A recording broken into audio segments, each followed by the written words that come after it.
नमो राघवाय।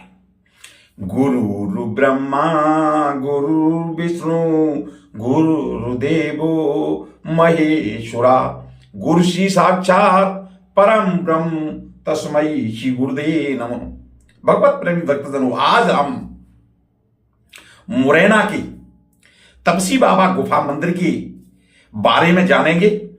यह मंदिर कितना प्राचीन है और यहां पर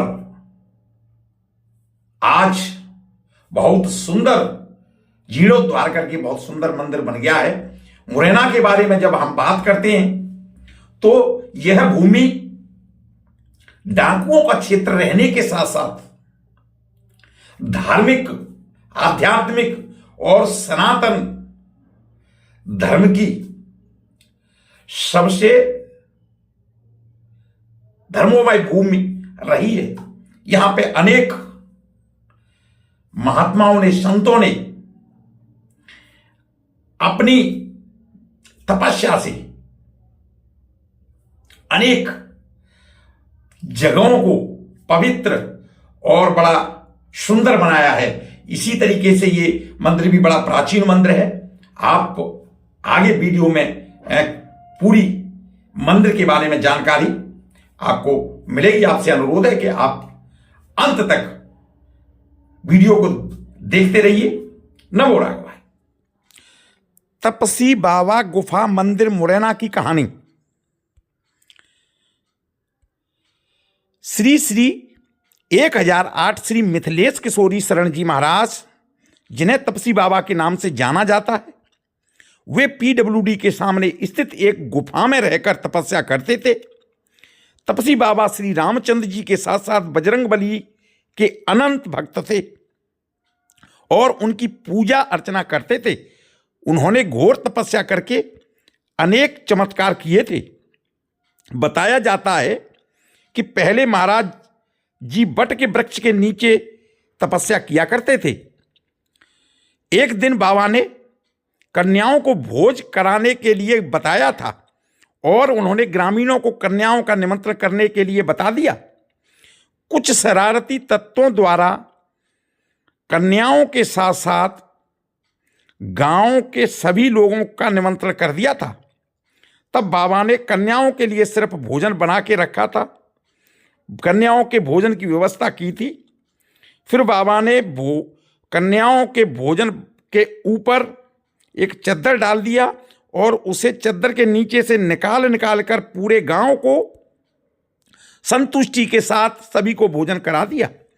इसी तरह बाबा के अनेक चमत्कारिक किस्से हैं। स्थानीय लोगों के अनुसार बताया जाता है कि तपसी बाबा ने ही मुरैना को बसाया है।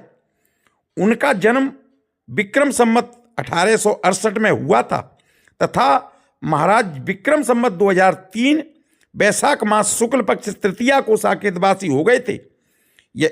यह मंदिर तपसी बाबा की तपोभूमि पर बना है तथा मुरैना का प्राचीन मंदिर होने की वजह से आस्था का केंद्र है। उनके बाद श्री श्री 1008 श्री महंत राघव शरण जी महाराज श्री तपसी बाबा गुफा आश्रम में रहकर तपस्या और पूजा अर्चना करते रहे। श्री महंत राघव शरण जी महाराज विक्रम संवत 2019 तारीख 11/1/1963 को साकेतवासी हो गए थे। उनके बाद श्री श्री 1008 श्री महंत दुख शरण जी महाराज तपसी बाबा की मंदिर की पूजा अर्चना करते हुए तपस्या करते रहे तथा मंदिर का जीर्णोद्धार किया। महाराज विक्रम संवत 2054 में भादों बदी संवत 7वीं को साकेतवासी हो गए थे। उनके बाद श्री श्री 1008 महंत महामंडलेश्वर मदन मोहन शरण जी महाराज ने मंदिर की पूजा अर्चना करते हुए मंदिर की गद्दी को संभाला और दिनांक 14 फरवरी 1924 को साकेतवासी हो गए। उनके बाद श्री श्री 1008 महामंडलेश्वर श्री शिव शरण जी महाराज ने मंदिर की पूजा अर्चना करते हुए मंदिर की गद्दी संभाली है और अनेक धार्मिक कार्यों में लगे रहते हैं और सनातन धर्म के प्रति समर्पित होते हुए महाराज गौशाला भी चला रहे हैं। तपसी बाबा मंदिर में अनेक धार्मिक त्योहार और उत्सव बड़े धूमधाम से मनाए जाते हैं। यहाँ भक्तगण प्रतिदिन अपनी दिनचर्या शुरू करने से पहले दर्शन के लिए आते हैं और श्री राम जी बजरंगबली शिव जी के आशीर्वाद के साथ अपना काम शुरू करते हैं। बताया जाता है कि प्रतिदिन भगवान का आशीर्वाद प्राप्त करने से दिन शुभ गुजरता है तथा उनके व्यवसाय में लाभ मिलता है। नमो राघवाय। अब हम चलते हैं मंदिर की तरफ और देखते हैं महाराज ये तपसी महाराज की भूमि है, उनकी समाधि है और आगे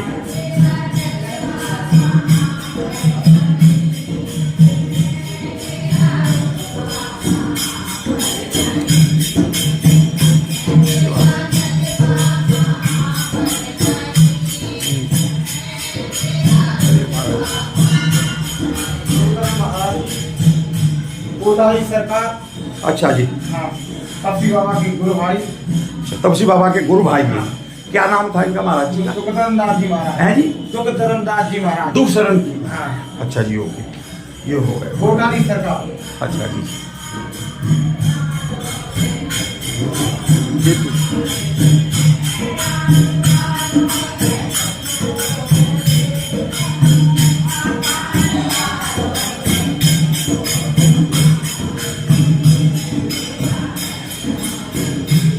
ये महाराज जी के बाद में मदन मोहन दास जी महाराज। मदन मोहन महाराज जी, इन्होंने मंदिर का पूजा अर्चना की थी। उनके बाद में ये मदन शरण जी महाराज और सबसे पहले ये मंदिर ठाकुर जी सरकार। ठाकुर जी का मंदिर था। शाम से इनके अनन्य भक्त थे महाराज जी, है ना? बहुत भक्त। अच्छा, उनके भक्त थे। उसके बाद प्राचीन मंदिर। हाँ, अच्छा,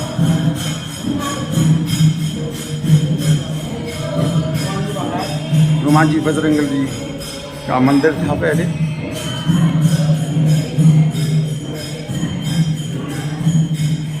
के बाद शंकर जी सरकार। शंकर जी सरकार का ये मंदिर था यहाँ। और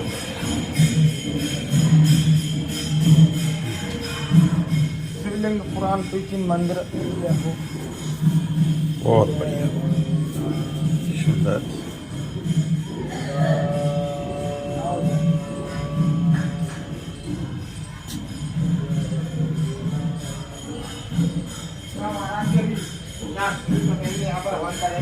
अच्छा जी। महंत शिवशरण दास जी महाराज, तपसी बाबा आश्रम, रूपा मंदिर, प्राचीन मंदिर।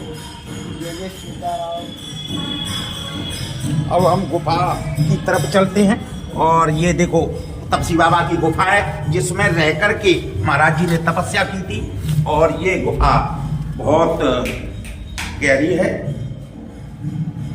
ये गुफा प्राचीन गुफा है जिसमें रह कर के महाराज जी ने तपसी बाबा ने तपस्या की थी। और ये यहीं पर वो आए थे और बताया जाता है कि तपसी बाबा ने ही ये मुरैना बसाया हुआ था। ये थी गुफा जिसके हम जो है दर्शन करके जो है निकल रहे हैं। अंदर जो तपसी बाबा की मेन गुफा थी। और ये महाराज जी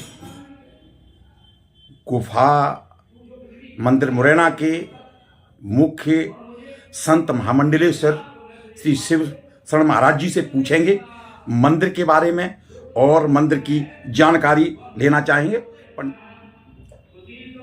ये श्री तपसी बाबा आश्रम मुरैना जो PWD पुरानी कचहरी के सामने बना हुआ है।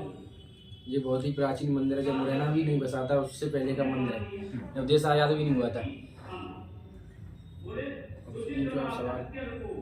अच्छा महाराज जी, ये आप जो है कब से मंदिर की पूजा अर्चना कब आपने संभाली, कब से गद्दी संभाली है मंदिर की? मैंने अब गद्दी तो अभी फरवरी से संभाली है जी महाराज। तो 2023 फरवरी से संभाली है गद्दी। जी जी महाराज। मेरे गुरु जी का देहांत हुआ था बसंत पंचमी को। जी जी। उसके बाद मैंने कभी अच्छा, इससे पहले महाराज जी आपके जो है आपकी कौन सी पीढ़ी चल रही है अभी जो है? मेरी 5वीं पीढ़ी है। अच्छा जी महाराज। सबसे पहले मेरे श्री मिथिलेश किशोरी शरण श्री तपसी बाबा के नाम से जाना जाता है। जी जी जी। जिन्होंने मुरैना को भी बसाया था। जी जी जी। मुरैना को भी बसाया। उनके बाद श्री महामंडलेश्वर श्री राघव शरण जी महाराज। जी जी जी। उनके वो दूसरी पीढ़ी पे थे महाराज जी। जी जी। और तीसरी पीढ़ी पे थे हमारे श्री श्री 11 श्री महामंडलेश्वर दोगन शनि महाराज, जी जी जो मेरे बाबा गुरु थे। जी जी जी जी और फिर मेरे गुरुदेव भगवान जी जी श्री श्री 11 श्री महामंडलेश्वर श्री मदन मोहन शनि महाराज। जी जी जी जी। अच्छा, ये आपके मन में अपने महात्मा बनने की, अपने जो है भगवान की सेवा करने की कैसे प्रेरणा आपके मन में आई? वो तो भगवान की कृपा होती है जब भी महात्मा बनते हैं, इसमें तो भगवान की कृपा से ही हुआ सब। जी जी मुझे कुछ पता भी नहीं मैं कैसे महात्मा बना, कहाँ से आया, क्या किया मैंने। उस गुरुदेव भगवान की कृपा हुई। मैं मंदिर पे वैसे ही रहता था, ठाकुर जी की सेवा अर्चना पूजा करता था बहुत दिनों। 10 साल से रह रहा हूँ मैं आश्रम पे। इस पे 10 साल से पूजा अर्चना में लगा हुआ हूँ। मेरी अभी 23 वर्ष की आयु है। 19 वर्ष की आयु में मैं महामंडलेश्वर बन गया था गुरु जी की कृपा से। जी जी जी। महाराज जी, अपने इस मंदिर में प्रतिदिन जो हम पूजा अर्चना करते हैं, कौन कौन सी पूजा होती है और कब कब होती है?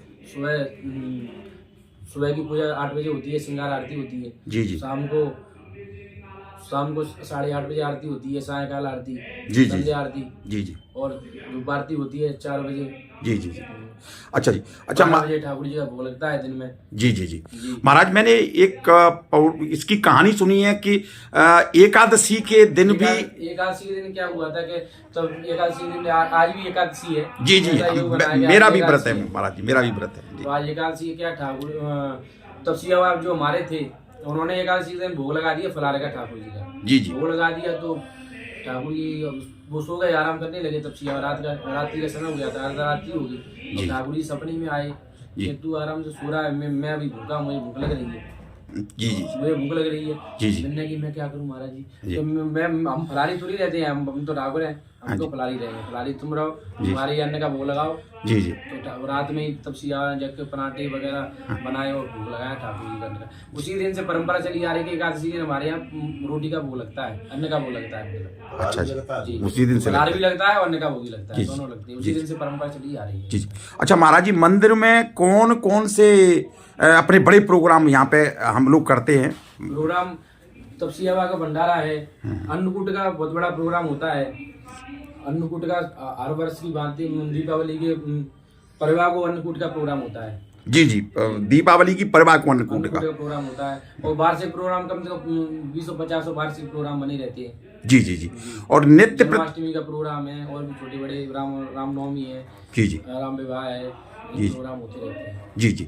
अच्छा महाराज जी, ये बताइए, अपने मंदिर में नित्य प्रति की, जैसे अभी मैं देख रहा हूँ बाहर एक पंडित जी महाराज बहुत अच्छा प्रवचन कर रहे हैं और लोग बड़े भक्ति भाव से सुन रहे हैं। 4 बजे से रामायण कथा होती है जी, प्रतिदिन? अच्छा, 12 मासी प्रतिदिन, और कई वर्षों से चलती आ रही है। जी जी। नहीं, कई वर्षों से। जी जी। और 4 बजे रामायण कथा होती है 1.5 घंटा। जी जी। फिर उसके बाद भागवत शुरू होती है। जी जी जी। आधे घंटे का गैप दे के भागवत शुरू हो जाती है। जी जी जी। भागवत होती है 1.5 घंटा। जी जी। फिर उसके बाद कीर्तन होता है 9 बजे, जब तक आरती समय तक कीर्तन चलता है। कीर्तन मंडली आती है हमारी डेली। अच्छा। 7:30 बजे आ जाएंगे कीर्तन वाले। 7:30 बजे बाद कीर्तन चालू हो जाएगा। तो 8:30 बजे तक कीर्तन चलेगा, और फिर 8:30 बजे संग बज जाएगा ठाकुर जी का। फिर संध्या आरती होगी ठाकुर सैन की, ठाकुर सैन कराया जाता है। फिर शाम को दूध का भोग लग के ठाकुर सो जाते हैं। जी जी। महाराज जी, मैंने सुना है कि आप एक गौशाला भी चला रहे हैं। संजय कॉलोनी में अपनी गौशाला है। जी जी। संजय कॉलोनी में शिव वर्षा गार्डन के सामने अपनी गौशाला है। जी जी महाराज। और महाराज जी के द्वारा संचालित की गई थी, उसमें मैं अध्यक्ष हूँ गौशाला में। जी जी। 65-70 गाय होंगी अभी इस टाइम पे। जी जी जी। हाँ, उसमें गौ सेवा चल रही है। जी जी जी। अच्छा महाराज जी, जो हम लोग इसमें कितने संत इसमें रहते हैं महाराज जी? अपने मंदिर में कुछ संत भी हो? 10-15 मूर्ति तो बनी रहती है हमेशा। अच्छा जी। और फिर संत महात्मा आते रहते हैं। जी जी जी। हाँ, पूरे विश्व के महात्मा आते हैं यहाँ पे। तो जी जी, भारत के महात्मा यहाँ पे आते हैं। जी जी जी। अच्छा महाराज जी, अभी जैसे 13 जनवरी से महाकुंभ होने वाला है प्रयागराज में। पूर्णिमा से माघ पूर्णिमा में महाकुंभ है। हाँ, 26 फरवरी तक। पहला अपना शाही स्नान 14 जनवरी को है। जी जी। संक्रांति का। जी जी। दूसरा शाही स्नान 29 जनवरी को है। जी जी। मकर संक्रांति का। जी जी। मौनी अमावस्या का। जी जी। 29 जनवरी का। जी जी। और 3 फरवरी का है बसंत पंचमी का स्नान। जी जी जी। और 12 फरवरी की पौष पूर्णिमा है। जी जी जी। माघ की पूर्णिमा। जी जी। तो महाराज जी, इसमें आप कुंभ स्नान में उतर जाते हैं? कुंभ? हाँ, कुंभ में जाऊंगा मैं। 3 तारीख को यहाँ से रवाना हो जाऊंगा। अच्छा, 3 तारीख को आप यहाँ से निकल जाएंगे। तो महाराज जी, अपना किस अखाड़े से आप जो है? दिगंबर अखाड़े से लगाता हूँ अपना खालसा। मुरैना मंडल के नाम से मेरा खालसा लगता है। जी जी। सभी मुरैना के भगत जगह जितने श्रद्धालु आए और अपना कुंभ करें, स्नान करें गंगा मैया में, अपने जीवन को धन्य बनाएं।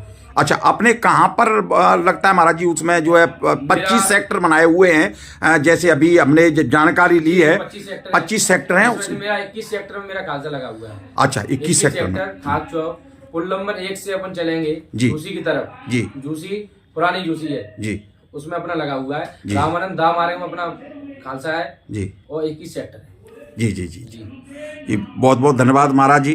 जय श्री राम। जैसा कि आपने सुना महाराज जी से गुफा मंदिर के बारे में, गुफा मंदिर के में प्रतिदिन रामायण का पाठ 4 बजे से होना शुरू हो जाता है, और उसके बाद में रामायण के पाठ के बाद प्रतिदिन भागवत कथा होती है आधा घंटे के लिए।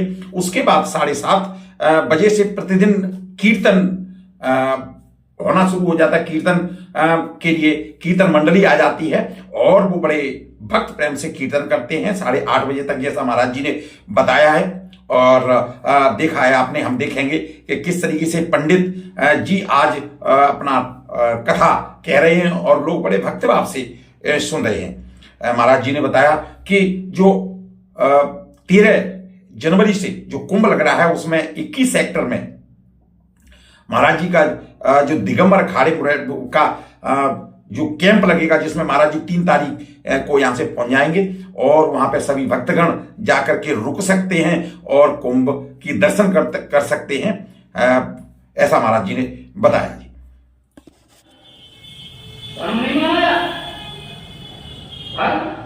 ये धारे थे सधर्म, जिसको धारण किया जाए वो धर्म, और निंदा है जिसकी समाज के अंतर्गत वह क्या धर्म है, यही मुख्य धर्म है। ऐसा भी समझ बैठे हैं, ऐसा निश्चय करके उसको निषेध करने वाले लोग बहुत कम।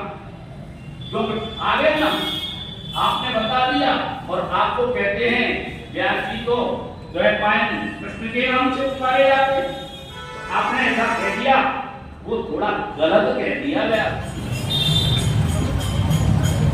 अब हम मंदिर में प्रवेश करके अंदर करते हैं और देखते हैं मंदिर कितना भव्य और कितना सुंदर, कितना आकर्षक बना है, कितना भक्तिमय भावना अंदर मंदिर के अंदर घुसते ही जगने लगती है।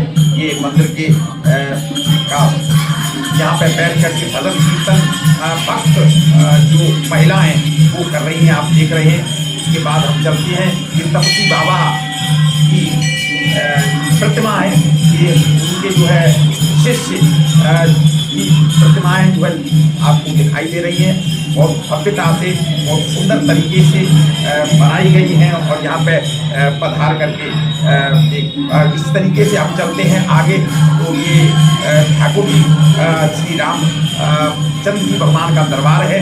इसको मंदिर बहुत सबसे पहले वाला यहीं पे सबसे पहले मंदिर था। इसकी चारों तरफ जब परिक्रमा हम करेंगे तो देखेंगे दीवारों पर किस तरीके से कांच की सुंदर और एक आकर्षक मूर्तियां प्रदर्शित करते हुए कढ़ाई की गई है। कितनी सुंदरता मंदिर को और आकर्षक और सुंदर बना रही है, आप देख सकते हैं। और ये परिक्रमा है जो श्री राम दरबार है उस मंदिर की, और ये परिक्रमा करते हुए हम आगे बढ़ते हैं। तो आप आगे जैसे चलेंगे देखेंगे ये परिक्रमा पूर्ण होने के बाद में हम जब श्री राम दरबार मंदिर से बाहर निकल के आते हैं तो हनुमतलाल जी का मंदिर है। कितनी सुंदर आकर्षक मूर्ति है, आप देख सकते हैं। उसके बाद आगे हम जब बजरंगबली के दर्शन करके हम जब आगे चलते हैं तो शंकर भगवान का शिवलिंग का दरबार शिवलिंग है, और यहाँ पे देखो शंकर भगवान का मंदिर है। सुंदर तरीके से यहाँ पे आप पूजा अर्चना कर सकते हैं, और यहाँ से पूजा अर्चना कर करके भगवान के आगे चलते हैं तो ये 12 ज्योतिर्लिंग दिखाई देते हैं। तो ये